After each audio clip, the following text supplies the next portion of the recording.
बुलढाणा येथे caste tribe कर्मचारी कल्याण महासंघ या मान्यताप्राप्त कर्मचारी चळवळीने दीर्घ काळानंतर बुलढाणा स्थित जिजामाता महाविद्यालयाच्या सभागृहात दिवंगत अध्यक्ष ॲडव्होकेट प्राध्यापक व्ही.के. क्षीरसागर सरांच्या 16व्या स्मृतिदिनाच्या औचित्याचे केंद्रीय कर्मचारी समितीची बैठक घेण्यात आली.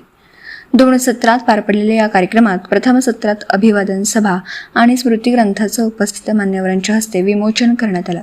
द्वितीय सत्रात राज्याच्या विविध भागातून आलेल्या कर्मचारी प्रतिनिधी आणि पदाधिकारी यांची केंद्रीय कार्यकारी समिती समवेत सहविचार सभा केंद्रीय अध्यक्ष राजेंद्र कुमार खाजेकर छत्रपती संभाजीनगर यांच्या अध्यक्षतेखाली तर केंद्रीय महासचिव बापूसाहेब ससानी, केंद्रीय ज्येष्ठ उपाध्यक्ष निवृत्ती सरकटे, केंद्रीय मुख्य संघटन सचिव विजय क्षीरसागर, केंद्रीय कोषाध्यक्ष तुकाराम रोकडे, कास्ट ट्राईब पर्यवेक्षिका संघाच्या अध्यक्षा अंजली देशमुख आणि नियोजित केंद्रीय उपमहासचिव अस्मिता क्षीरसागर यांच्या प्रमुख उपस्थित संपन्न झाली.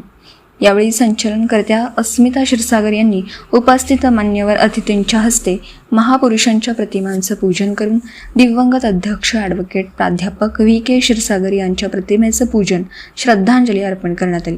मान्यवरांचा सत्कार आयोजन समितीने केला.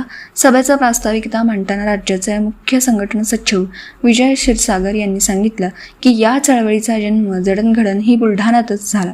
चळवळीत बिघाडही याच ठिकाणी झाल्याने या सभेच्या माध्यमातून आम्ही तो दुरुस्त करण्याचा प्रयत्न आरंभ करतोय. जुन्या लोकांनी जे आजवर योगदान दिलं त्यासाठी त्यांचा गौरव करण्याचा आम्ही प्रयत्न करणार आहोत.